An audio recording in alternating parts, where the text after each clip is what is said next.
नमस्ते दोस्तों, आपका स्वागत है। आज हम एक अद्भुत फंतासी फिल्म देखने जा रहे हैं। बिना समय गवाए चलिए फिल्म देखते हैं। शुरुआत में एक जलपरी अपने नवजात बच्चे के साथ समुद्र में तैर रही है। तैरते समय वह बच्चे की सुरक्षा के लिए उसे धीरे से जाल से ढक देती है। इसी बीच जॉन नाम का एक मछुआरा समुद्र में अपना जाल डालता है और आराम करते हुए अपनी नाव में सो जाता है। अचानक उसका रडार एक जोरदार अलार्म बजाता है। जॉन की नींद खुल जाती है और उसे पानी में एक बड़ी पूंछ दिखाई देती है।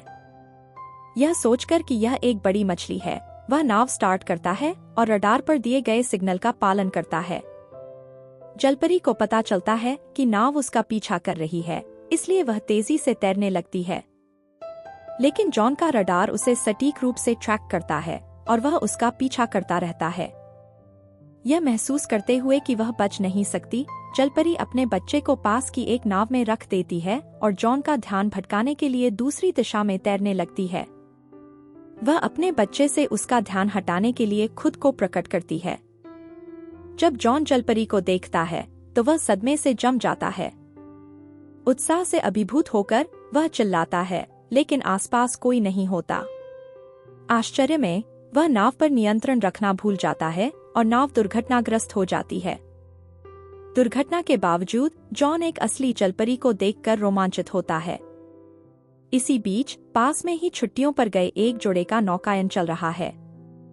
पिछले 5 सालों से वे बच्चे पैदा नहीं कर पा रहे थे। अचानक उन्हें अपनी नाव से एक बच्चे के रोने की आवाज सुनाई देती है। यह कोई और नहीं बल्कि उस जलपरी का बच्चा है। वे मानते हैं कि बच्चा ईश्वर का एक उपहार है और उसे अपने बच्चे की तरह पालने का फैसला करते हैं। वे किनारे की ओर लौटते हैं, इस बात से अनजान कि जलपरी समुद्र से उन्हें देख रही है। वह देखती है कि इंसानों ने उसके बच्चे को ले लिया है। उसका दिल टूट जाता है, वह दुखी हो जाती है, अपने बच्चे के लिए रोती है और समुद्र में गायब हो जाती है। 13 साल बाद जलपरी का बच्चा बड़ा हो गया है। उसका नाम कोड़ी है। उसके पालक माता पिता के पास एक पर्यटक नाव है, लेकिन नाव के इंजन में समस्या है। कोड़ी उनकी मदद करता है, हालांकि वह अपनी तैराकी प्रतियोगिता के लिए देर होने के कारण घबराया हुआ है। दूसरी तरफ कोड़ी के तैराकी कोच निराश हैं। टीम को फाइनल मैच के लिए क्वालिफाई करने के लिए यह प्रतियोगिता जीतनी जरूरी है, लेकिन कोड़ी अभी तक नहीं पहुंचे हैं। इसी बीच कोड़ी किनारे पहुंचकर प्रतियोगिता में भाग लेने के लिए दौड़ पड़ते हैं। उन्हें नाव पर चढ़ना था, लेकिन उन्हें देर हो गई और नाव रवाना हो गई। बिना किसी हिचकिचाहट के वह पानी में कूद पड़ते हैं, नाव से आगे निकल जाते हैं और दूसरी तरफ पहुंच जाते हैं। उनकी तैराकी की गति देखकर सभी हैरान रह जाते हैं। वह स्कूल की ओर दौड़ते हैं और प्रतियोगिता उनके बिना ही शुरू होने वाली होती है। लेकिन जैसे ही प्रतियोगिता शुरू होती है, कोड़ी पहुंच जाते हैं। उनके कोच उन्हें देखकर राहत महसूस करते हैं और कहते हैं, बस शीर्ष 3 में जगह बना लो ताकि हम फाइनल के लिए क्वालिफाई कर सकें। कोड़ी प्रतियोगिता में भाग लेते हैं और दौड़ शुरू हो जाती है। इसी बीच सैम नाम की एक लड़की कोड़ी का उत्साह बढ़ाती है। कोड़ी दूसरे स्थान पर आता है, जबकि उसी स्कूल का एक लड़का शॉन प्रथम स्थान प्राप्त करता है। उनके कोच बहुत खुश होते हैं, क्योंकि उन्हें फाइनल के लिए क्वालिफाई किए हुए काफी समय हो गया था। वह उन्हें और प्रेरित करते हैं। हालांकि उत्सव के दौरान जेस नाम का एक लड़का पूल में गिर जाता है, लेकिन उसे तैरना नहीं आता। बिना किसी हिचकिचाहट के कोड़ी कूद जाता है और उसे बचा लेता है। जेस उसे बचाने के लिए कोड़ी का शुक्रिया अदा करता है, लेकिन कोड़ी ज्यादा कुछ कहे बिना ही वहां से चला जाता है। जेस, जिसका कोई दोस्त नहीं है, खुद को उपेक्षित महसूस करता है। इसके बाद शॉन, सैम और कोड़ी स्कूल छोड़ देते हैं। यह साफ है कि सैम कोड़ी पर फिदा है।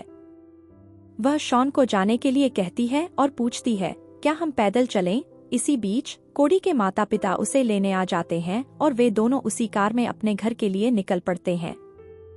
अब हम जॉन को देखते हैं, जो अभी भी जलपरी की तलाश में है।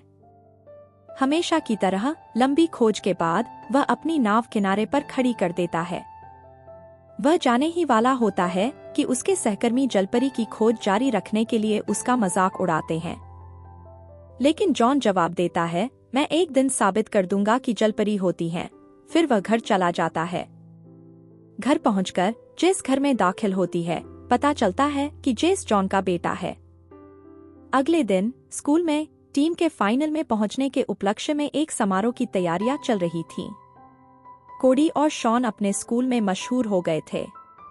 जीव विज्ञान की कक्षा में शिक्षिका समुद्री जीवों पर एक प्रोजेक्ट के बारे में बताती हैं। वह छात्रों को जोड़ियों में बांटती हैं और सूची नोटिस बोर्ड पर लगा दी जाती है। जब कोडी बोर्ड देखता है तो वह देखता है कि उसका प्रोजेक्ट पार्टनर जेस है। जेस आता है और उससे कहता है, मैं तुम्हारा प्रोजेक्ट पार्टनर हूँ। हालांकि कोडी को अपने पार्टनर के साथ रहना पसंद नहीं है, इसलिए वह पानी पीने चला जाता है। लेकिन वह सामान्य रूप से पानी नहीं पीता, वह बहुत सारा पानी पीता है, लगभग मछली की तरह। जेस पूछती है, क्या हम कल प्रोजेक्ट पर चर्चा करें? लेकिन कोडी बताता है कि कल उसका जन्मदिन है और वे अपने घर में जश्न मनाएंगे, और ऐसे चला जाता है जैसे उसे लगभग अस्वीकार कर दिया हो। अगले दिन वे कोडी के घर पर उसका जन्मदिन मना रहे थे।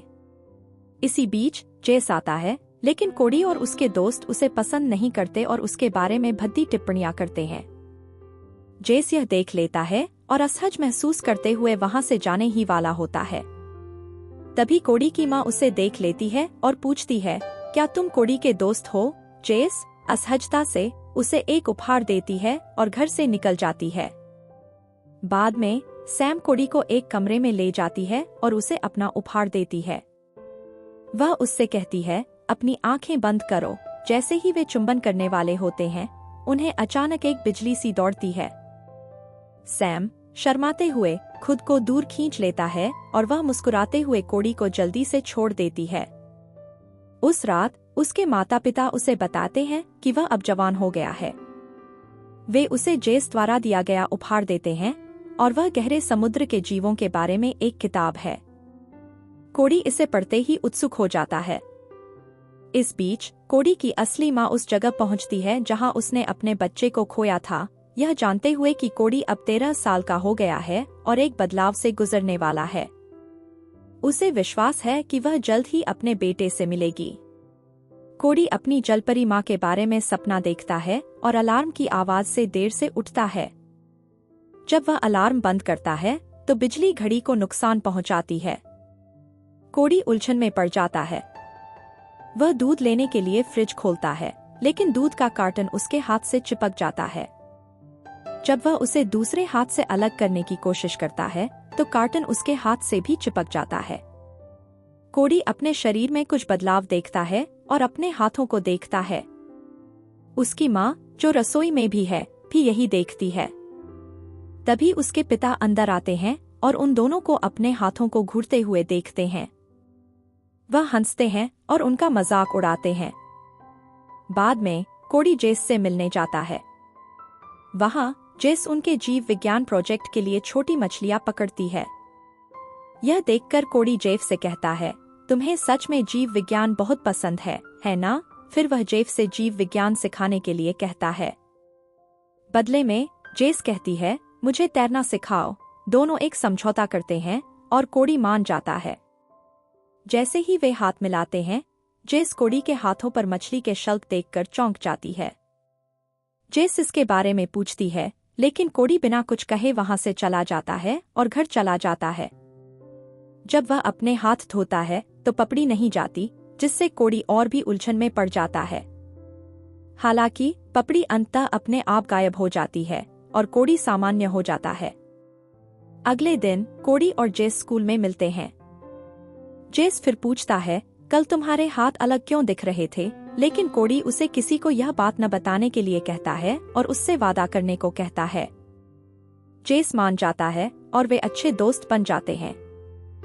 साथ मिलकर वे अपने प्रोजेक्ट की तैयारी करते हैं। जीव विज्ञान की परीक्षा में कोडी पहली बार अच्छे अंक लाता है और शिक्षक उसकी तारीफ करते हैं। कोडी और जेस दोनों खुश होते हैं। जैसे जैसे समय बीतता है, कोडी को प्यास बढ़ती जाती है और वह ढेर सारा पानी पीता है। वह अपने माता पिता को इसके बारे में बताता है और समझाता है, मैं बहुत सारा पानी पी रहा हूँ और मेरे हाथों पर पपड़ी पड़ रही है। यह सब मेरे जन्मदिन के बाद होता है। उसके माता पिता को लगता है कि यह सिर्फ किशोरावस्था की समस्या है और थर्मामीटर से उसकी जांच करते हैं और कहते हैं कि यह किशोरावस्था का विकास हो सकता है। बाद में कोडी अपनी प्रेमिका सैम से मिलता है।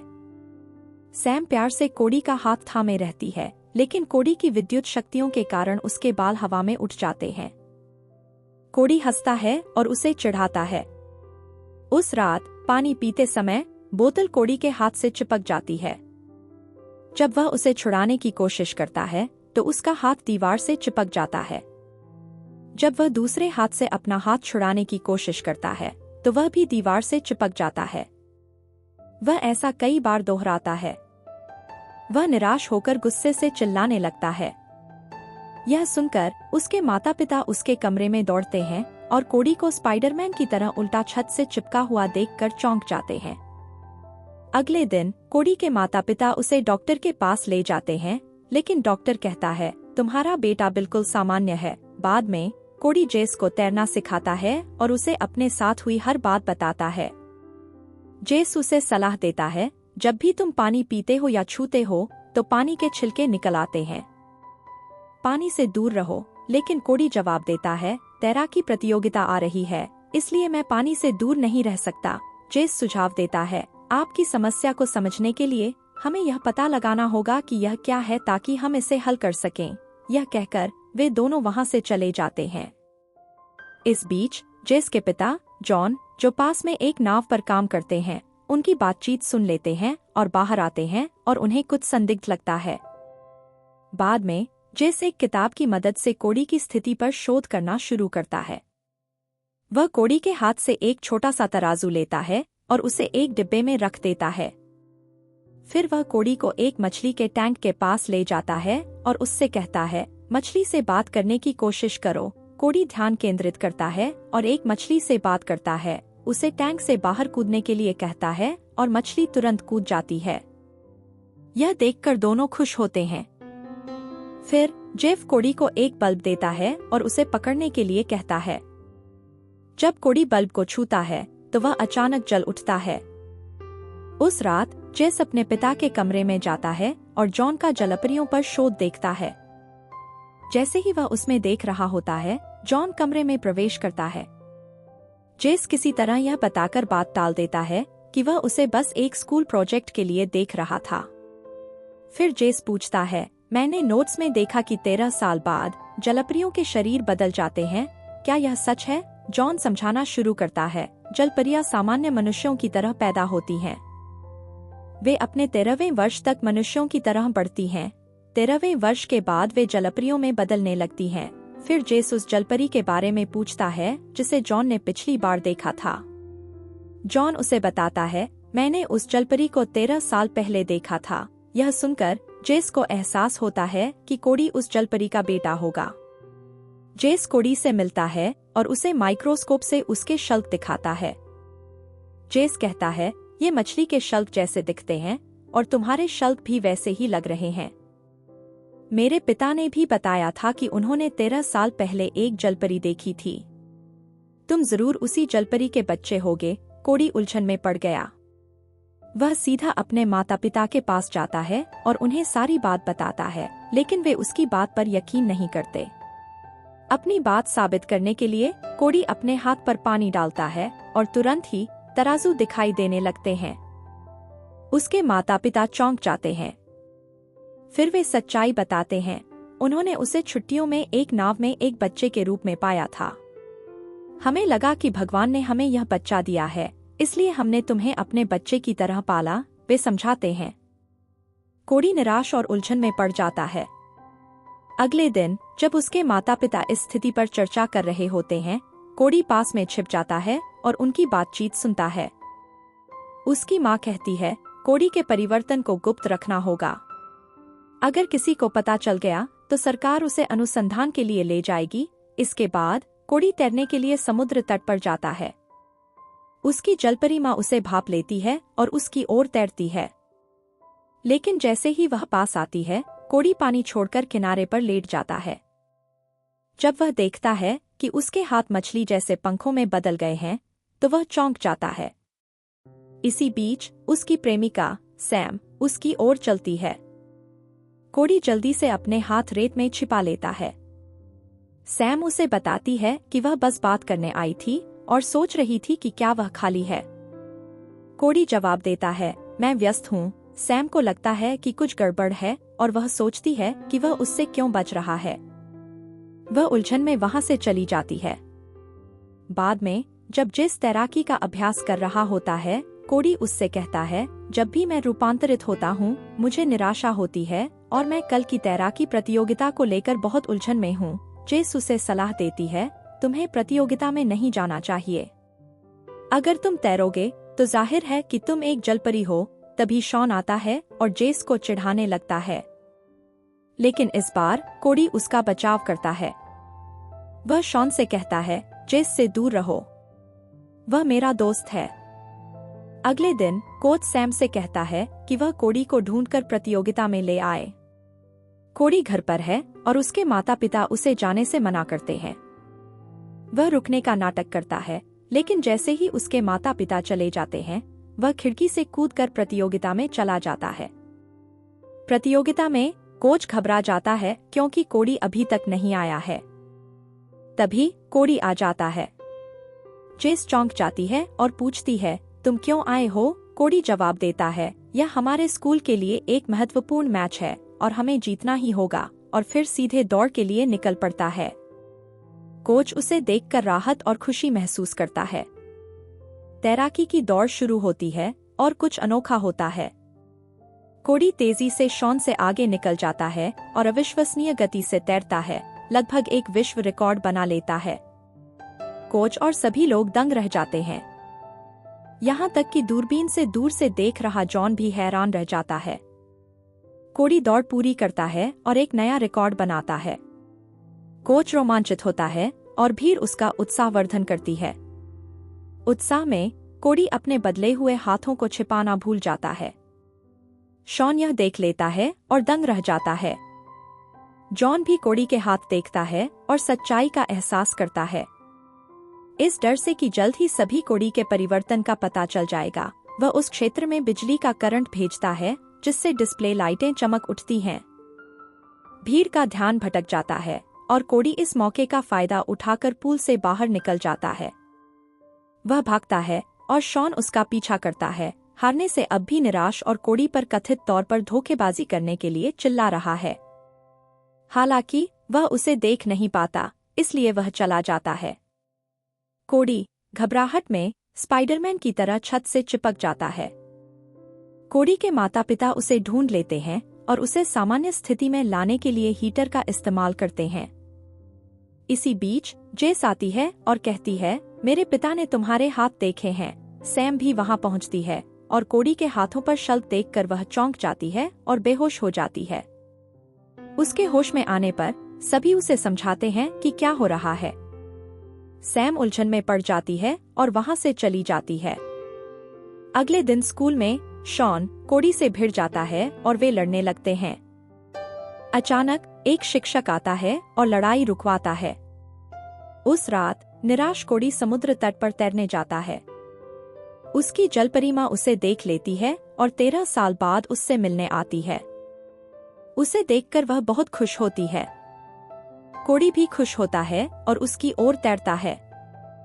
जैसे ही वह पास आता है वह बोलने की कोशिश करता है, लेकिन उसकी जलपरी माँ बिना शब्दों के भी उससे बात करने की शक्ति रखती है।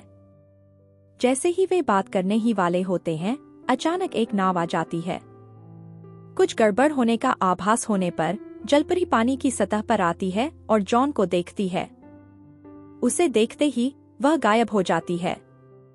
कोडी उसका पीछा करता है और जब जॉन उसे देखता है तो वह चौंक जाता है।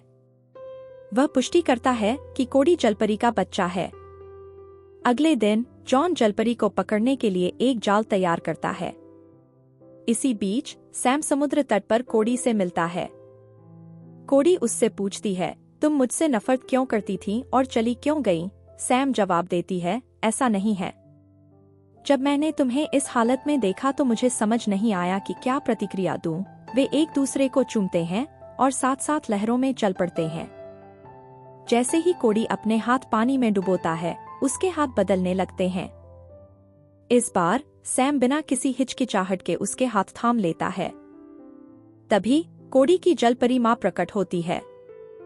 सैम बहुत खुश होकर कहता है वह बहुत सुंदर है, और कोड़ी उसका परिचय कराते हुए कहता है यह मेरी माँ है। अचानक कोड़ी जमीन पर गिर पड़ता है और सैम से कहता है कि जाकर अपनी माँ को बुला ले। सैम के जाते ही कोड़ी उसके पैरों को देखता है और उन्हें मछली जैसे पंखों में बदलते देखकर चौंक जाता है। तभी जॉन आता है, कोड़ी पर तिरपाल डालता है और उसे अपनी नाव पर ले जाता है।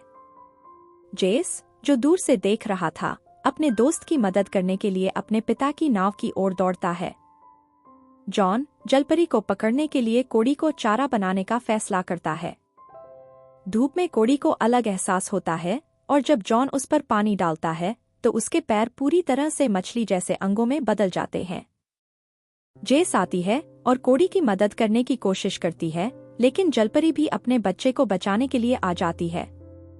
जॉन उसे जाल में फंसाता है और कहता है अब मेरे पास सबूत है कि जलपरी असली होती हैं। कोड़ी जेस से कहता है मेरी माँ की मदद करो। हालांकि जेस तैरना नहीं जानता, वह एक चाकू पकड़ता है, पानी में कूदता है और धीरे धीरे जाल तक पहुँचता है। वह उसे काट देता है, जिससे जलपरी बच निकलती है। जैसे ही जेस पानी की सतह पर आता है, वह खुशी से चिल्लाता है अब मुझे तैरना आ गया है। लेकिन जैसे ही जाल गिरने वाला होता है, जेस के पैर उसमें फंस जाते हैं। उसे पानी के नीचे खींच लिया जाता है और जॉन भयभीत हो जाता है तथा अपने बेटे को बचाने के लिए किसी को पुकारता है। इस बीच कोड़ी किसी तरह समुद्र में छलांग लगाने में कामयाब हो जाता है और जेस की मदद करता है। कोड़ी की जलपरी माँ भी उनके साथ आ जाती है और जेस को बचा लेती है। अपनी गलती का एहसास होने पर जॉन पछतावे से देखता है। हालांकि जेस बेहोश रहती है। सैम और कोड़ी के माता पिता आते हैं। कोड़ी अपनी विद्युत शक्तियों का उपयोग करके जेस को झटका देता है, जिससे वह जाग जाता है। जॉन को अब अपनी गलती का पूरा एहसास हो जाता है। वह कोड़ी से माफी मांगता है और उसे कसकर गले लगा लेता है। जब कोड़ी की जलपरी माँ यह देखती है तो कोड़ी की दत्तक माँ जलपरी को देखकर चौंक जाती है। कोड़ी समझाता है वह मेरी असली माँ है, वह मुझे अपने साथ ले जाने आई थी। कोड़ी की दत्तक माँ सच्चाई को स्वीकार करने से हिचकिचाती है। वह रोती है और कहती है मैं तुम्हें दूर नहीं भेज सकती। कोड़ी उसे दिलासा देता है माँ, मेरे पैरों को देखो, मैं इनके साथ जमीन पर नहीं रह सकता। मैं अभी जा रहा हूँ, लेकिन मैं वादा करता हूँ कि जब मैं अपने पैरों को वापस सामान्य करने का कोई तरीका ढूंढ लूंगा तो मैं वापस आऊंगा। जलपरी उससे बात करती है और उसे आश्वस्त करती है अभी के लिए मैं उसे ले जाऊंगी, लेकिन जब वह तैयार हो जाएगा तो मैं उसे तुम्हारे पास वापस भेज दूंगी। कोड़ी की दत्तक माँ हालांकि दुखी थी, फिर भी अनिच्छा से सहमत हो जाती है।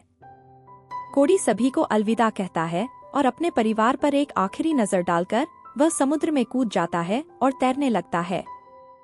जलपरी और उसका बेटा खुशी खुशी साथ साथ तैरते हुए अपनी पानी के नीचे की दुनिया की ओर बढ़ते हैं। आशा है आप सभी को यह पसंद आया होगा।